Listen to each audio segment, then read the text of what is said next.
Hello, everyone, and welcome to Caregiver Chronicles. This is Sarah, and I'm here with Jeremy. And this week we just want to give you a brief update on our kids and pandemic school and everything else, distance learning and things like that. So yesterday, Jeremy got an email from the school saying that they were closing all the schools for 2 weeks and that all the schools in our district will be doing distance learning. It was kind of disappointing because Joey just started going back again after being out when I was sick for 2 weeks, and then he had a cold, 2 weeks later? And a cold where he missed, 3 days of that week. But he did not have COVID. It was just a sniffle. So he gets to go for about a week or two, and then he ends up out. And now he's out for 2 weeks, and transitions are just getting very rough for him. Yeah. So that's a big thing that we want to discuss is the transitions as far as, and things that I just think that, the school should do better. In the beginning, I really wanted to see the school kind of, and I hate to put it this way, but it's kind of the best way, I think the best word I can come up with to use, prioritize the students that they have in class versus who is doing distance learning by the students' individual needs. So students with IEPs who, need services like speech, PT, OT, and special education and things like that, like the kids who really struggle to learn from home would be first priority, whether it be, full-time in person or hybrid, either one, and then go on to, the next group, the kids that they can learn from home, but they have a little bit of a struggle. And then maybe kids whose parents might have to go back to work might be in group 3, or kids who struggle just a tiny bit. And then, phase 4 would be everybody. And I really wish they would have opened the schools the way that they opened the economy, but unfortunately, that didn't happen, and I don't know for sure if that could have prevented the shutdown or not. We don't know who in the school may or may not have tested positive for COVID. We just know the entire district is closed. But the transitions back and forth for Joey are very, very difficult. Today's only been day 1. Yeah, he's had multiple meltdowns. He woke up early. Part of that was because of the garbage truck, but he still woke up very early. He has, like I said, he's had multiple meltdowns. Now he has worked on some of the stuff. His teachers did give us a binder full of stuff they've been working on with him, and he actually got it out and started working on some of the matching stuff. So he understands what's part of what's going on, but for him, the bouncing back and forth has got to be just... Well, the first couple of days of transition aren't quite as bad as, midweek when it really sinks into him that I'm not going to school and I'm bored, or, I have to go back here now and I'm tired because I just spent 2 weeks doing what I wanted to do and now I'm back in school and I can't. So, yeah, today was a rough day with meltdowns with Joey though, but I think part of that was fatigue, being woken up at 5 a.m. He is afraid of the garbage truck, so usually when that comes by the house in the morning, that will wake him up and a lot of times send him into a meltdown. But we do have music on for him and things like that. There's not really too much we can do about it. That's kind of like something we just have to deal with. It's a frustrating thing for me, but it just is. It's just another thing we have to accept. But hopefully he will do well. Actually, the teachers are hoping that he will be back in school sometime next week rather than the whole 2-week shutdown for the special education students.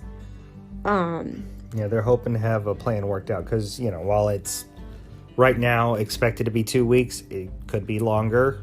But they understand that certain kids will need more than will need to be back in the classroom, so they're trying to work on a plan for kids like Joey.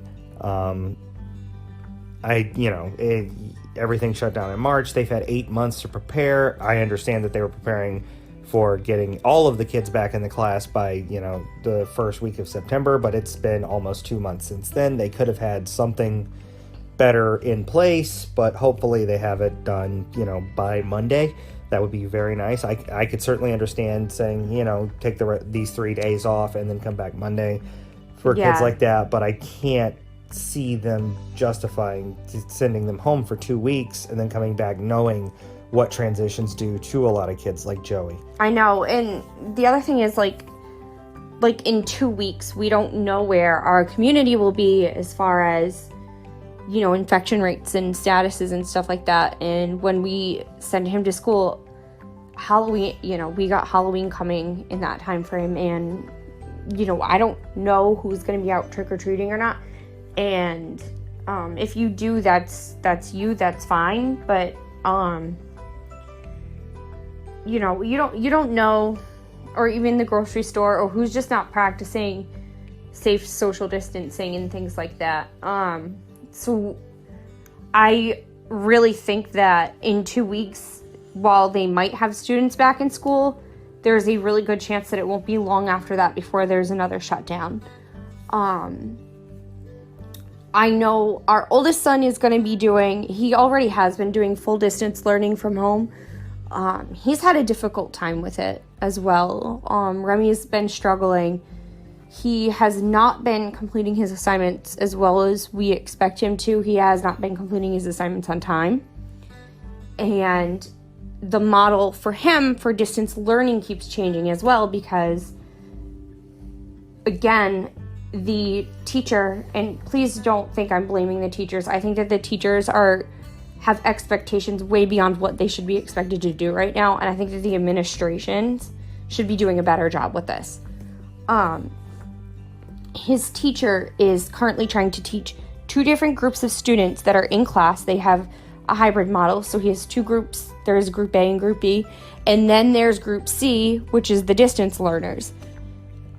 And for a teacher to have to teach 3 groups of students every day is I think that's almost impossible.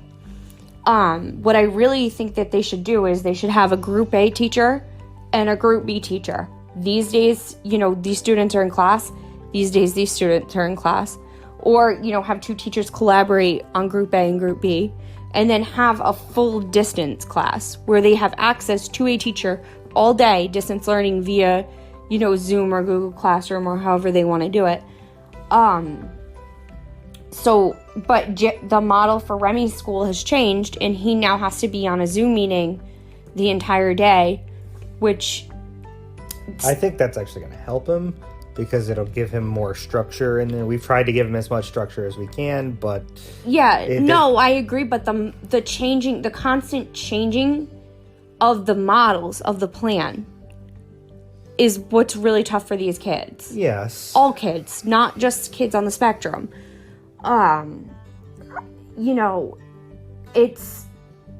It's unbelievable how much things have changed for our kids. All kids. Again. And the fact that they keep constantly changing and we're expecting children to just adjust and flip a switch and be able to just go with it is a very tall order. I feel like tomorrow's probably going to be a tough day as far as, the Zoom meetings all day for Jeremy and Remy with his Zoom meetings all day. Joey and his Zoom meetings, Remy and his, it's just going to be an interesting day. It's going to be hard for us to balance the two kids at 2 different levels, complete distance learning in the house. But we'll get through it. I know we will. The other thing we're trying to get while school's closed, if it remains closed, we're going to try to get more therapy for Joey. ABA is still only once a week right now. They are not coming in home. But he's still going to speech, PT, and OT outside of the home and having in-person services with them. But I think if the shutdown is longer or until January, we're going to have to increase all services. Another thing we're considering is music therapy. He reacts very well to music, so it'd be definitely worth it. But it's not something that's covered by insurance. Yes, that's another issue that we keep. It's considered holistic, and I know insurance companies have to do the things that they have to do, but I don't know. If a therapy helps somebody, it helps somebody, whether it's holistic or medicinal or clinical or whatever. If it works, it works. I think anything therapeutic that helps a person should always be covered without question. But it just doesn't work that way here. We are looking into our options with that. I've read some really good stories. I've reached out to some parents with kids on the spectrum who have done music therapy. I know a lot of people on the spectrum recommend music therapy versus traditional ABA. And I feel like Joey's getting a lot of ABA in school. And while I want to keep ABA, I really feel like this music therapy can be a really good supplement with it, and they could really work well together. It's just frustrating when you see something that might help and you get told no. And this is the story that I think we've been through this how many times with insurance not approving this therapy or giving us a hard time about that therapy or this type of doctor. Pretty much every time we need to add something, it's a fight with insurance companies. Pretty much any parent of a child on the spectrum understands this, or because child with special needs, yeah, child with special needs understands this, because the insurance companies, let's face it, they don't have our best interests in mind. They're just looking to make a profit. Yeah, it definitely does seem that way sometimes. Another thing, recently, we're trying to get Joey into a developmental pediatrician in addition to his pediatrician. And that's another thing that we will have to jump through hoops over to get. We have to basically prove to a social worker before we can get to the developmental pediatrician that we're doing everything we can for Joey. We've had him in ABA since he was 2. We've had him in school as soon as he turned 3. He's got speech, physical therapy, occupational therapy. We're now trying music therapy. I mean, I don't really know what else a social worker can suggest us do. If you're a social worker and you know how and why that works or what we can do, let us know, because if there's something that we don't know, or if there's a therapy that we're missing that we're not doing for a child, please let us know. And we want to give it a shot, right? I think I'll do anything right down that'll help him. I'll attempt anything. Give it a shot. Hopefully, right now I'd love to be able to talk and to be potty trained. Those are kind of pretty much our goals, yeah. And,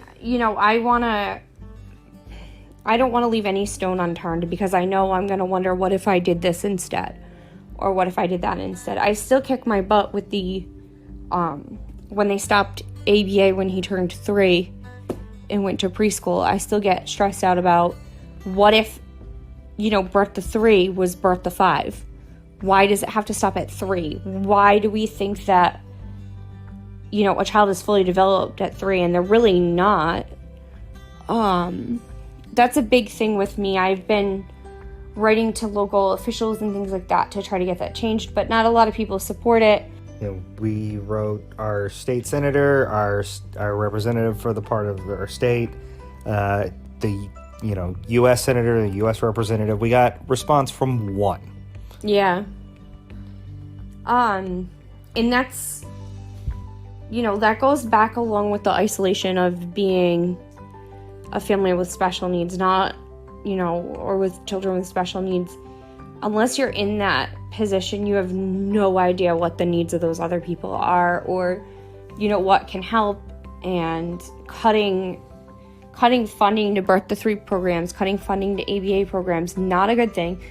And really, a child's brain isn't fully developed at 3. We know this. Not all children will need to continue birth to 3 early intervention after age 3. A lot of children can graduate from early intervention at age 3. Some children can graduate from early intervention at age 2, depending on, their level of what their delays are. But I really firmly believe that if we would have been able to keep that ABA and integrate that with Joey's school and had it be more of a birth to 5, I think he would have never lost those 30 words in the beginning. Unfortunately, he did, and we haven't gotten those words back really. And it's hard because we know that they're in there and we just don't know how to get them out. And at this point, all the therapies that we're trying, it feels like every time we do something, we get pushed back because of something out of our control. You know what I mean? Like insurance companies, the school, there might be pushback from the school sometimes, the pandemic, and everything else. 1 step forward, 2 steps back with everything. Yeah, that's kind of how we feel. So I don't know if it's we're not seeing progress right now, if it's because we just weren't going to see progress, or if it's because we keep having things that are pushing him back. Remy, on the other hand, he's actually doing better with turning his assignments in. He's been working really hard, I gotta say. There were a couple days last week where he was working till 5 o'clock to get his makeup work done, and I was very proud of him for doing it.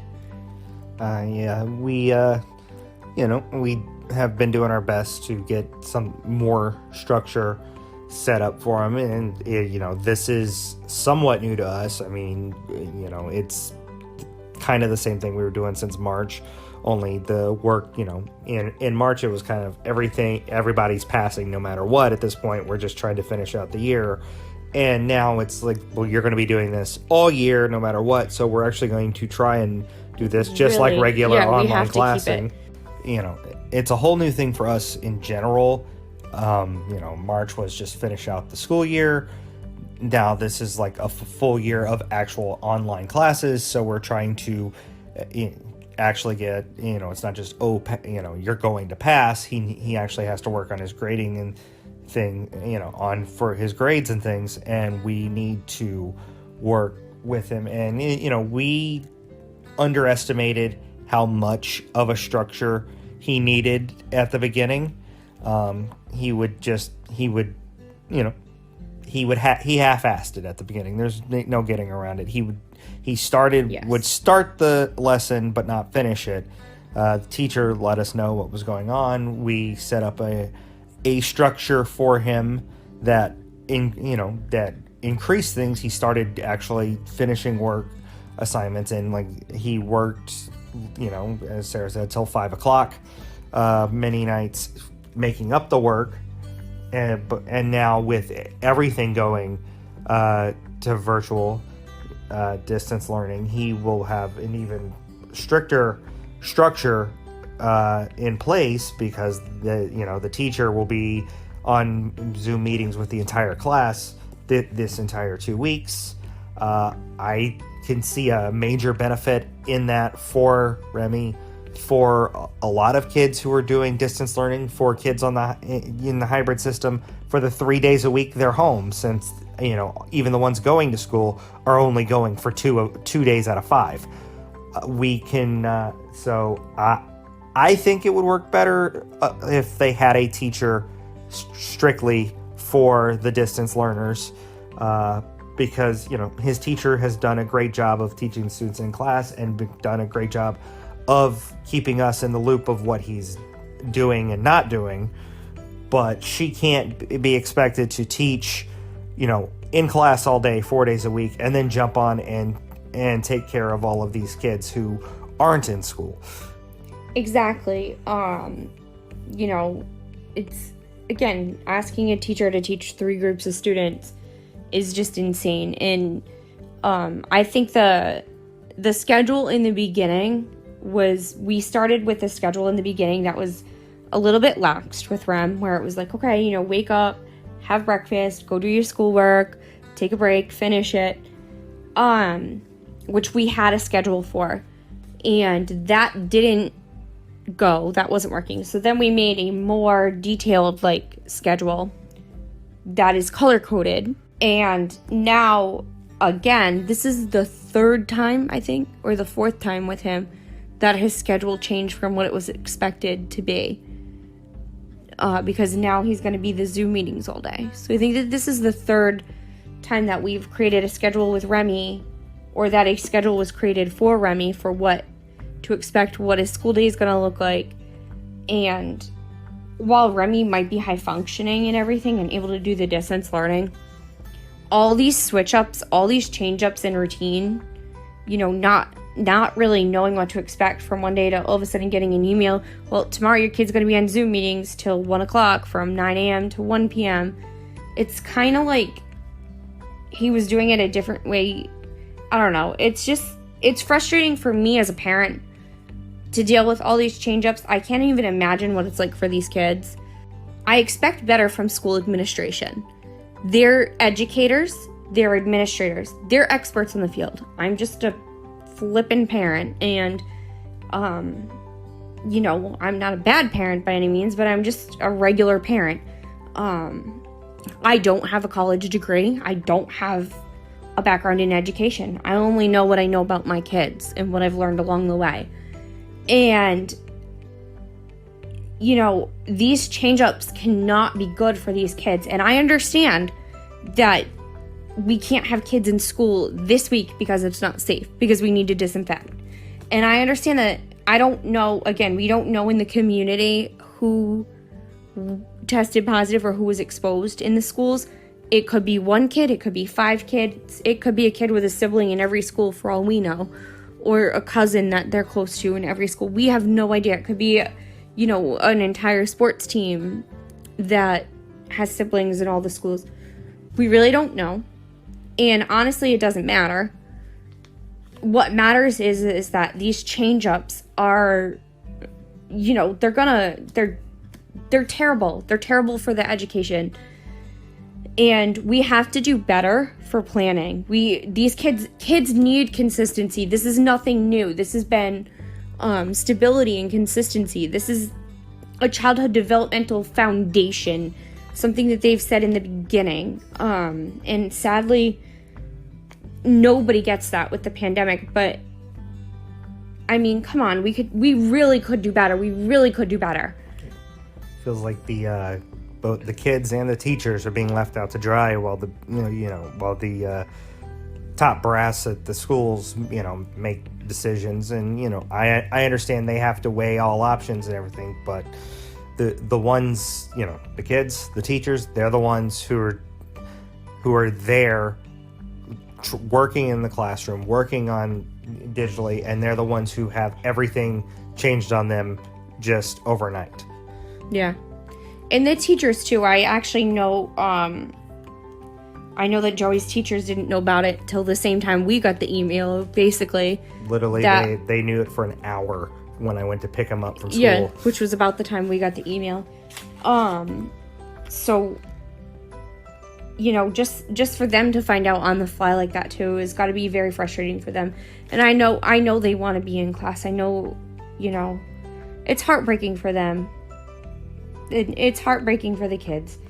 And I think the upper levels need to do better. I know that no matter what they're going to do, they're not going to make the whole community happy. In any district, not just ours. This pandemic has been politicized in a way that's kind of disgusting to me personally, especially as a healthcare worker. Who's battled. Who's actually had it. To see, and cared for people with it too, but to see this virus be so politicized is disgusting to me. Even just like in that sense, like telling people to wear a mask is controversial. Just asking people politely to do something that could protect somebody else is a controversial thing to do. Where are we in society where like one little thing is helpful?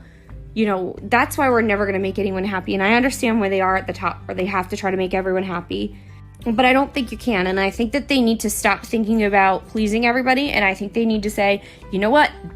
Blank is the safest thing to do. And it's the most consistent thing to do. And that's what they need to do. They need to find the safest and most consistent thing for the students. And that's what they need to focus on. I don't really give a crap how the parents feel about it. as far as whether or not it's, some people do believe that this virus is a hoax, which is just a whole other thing that I don't even want to get into right now. And some people are like very, very afraid of this because they might have a child that if that child or grandparent that they live with gets sick, that's it. And there are people in communities like that, and it's, we have people on all ends of the spectrum with this as well. And I think it's just super important to really look at, how can we take care of the most people the most consistent way and fit needs. And I think the best way to open schools would have been the way we started to open the economy in waves, essential things first. The things that you can't go without, the students that can't go without school are there first. The things that are really good to have that really help us and we need, but maybe they're not quite so essential, but we really do need them next, down the line until we can get everybody there. I just would love to see that.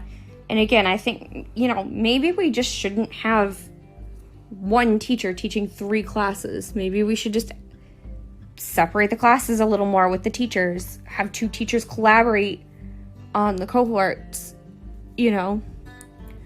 one doing in class with both, one doing online with both, but following the curriculum, and one doing the full distance. It's a crazy time. It's a crazy situation. I know the districts left it up to community vote as well, didn't they? I think ours did. I don't know how many of them did. Yeah, but some did, some didn't.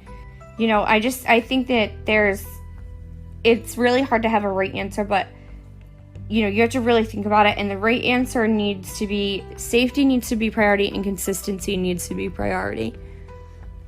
And we're not there, unfortunately. What's best for the kids needs to be a priority. And right now, what they're doing is not what's best for the kids. We've had friends who've literally pulled their kids out of class and are homeschooling them for the rest of the year because the system doesn't work and they are able to do that.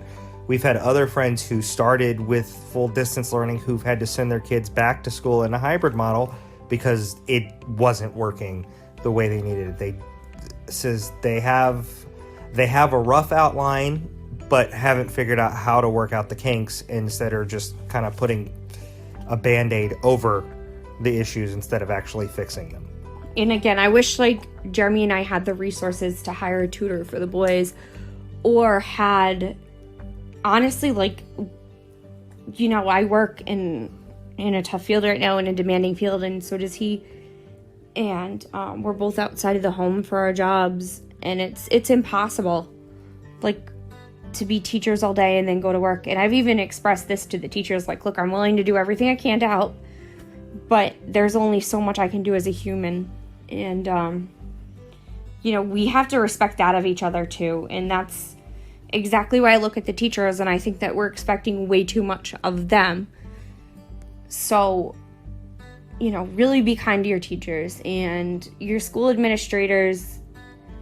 Let's do better.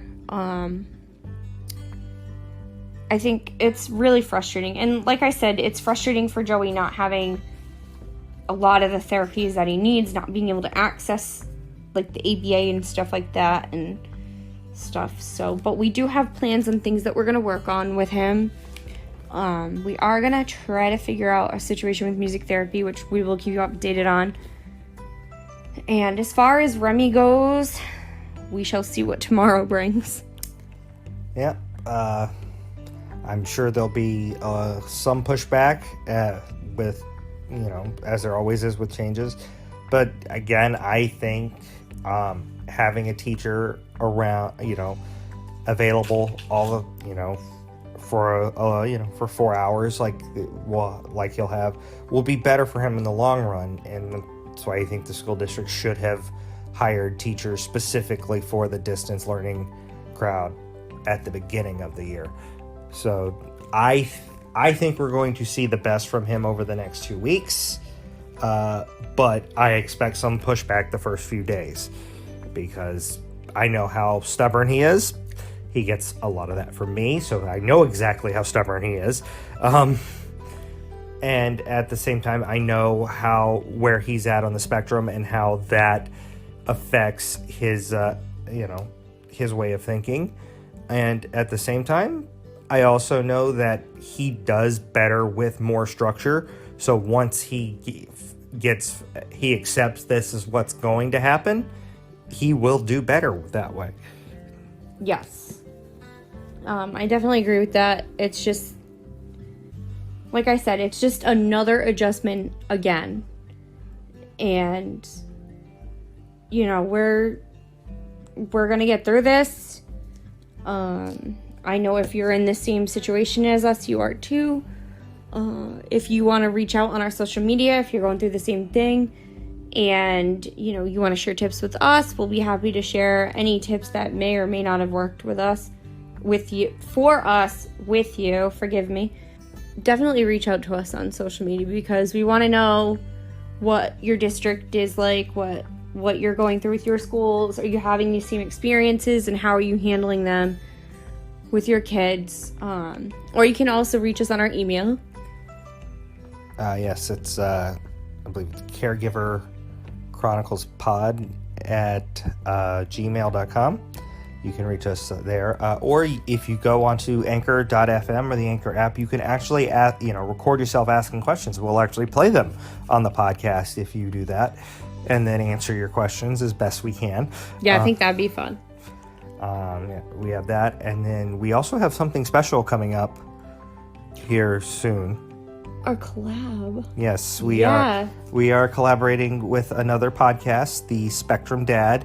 We're going to be talking with him here soon, and we'll do joint episodes. It'll be on our podcast and on his. I think we're going to record on his, and he's going to record on ours. Yes. We'll do 2 different interviews. So you have to listen to him too. Keep an eye out for that, ear out for that as well. It'll be coming up very soon. Check us out on whatever podcatcher you choose. We're on, I think, 7 or 8 of them between Apple Podcasts, Google Podcasts, Spotify, and, Anchor is adding more to their stuff all the time. So we'll be on more as soon as we can. And we will see you guys next week. See you next week. Bye.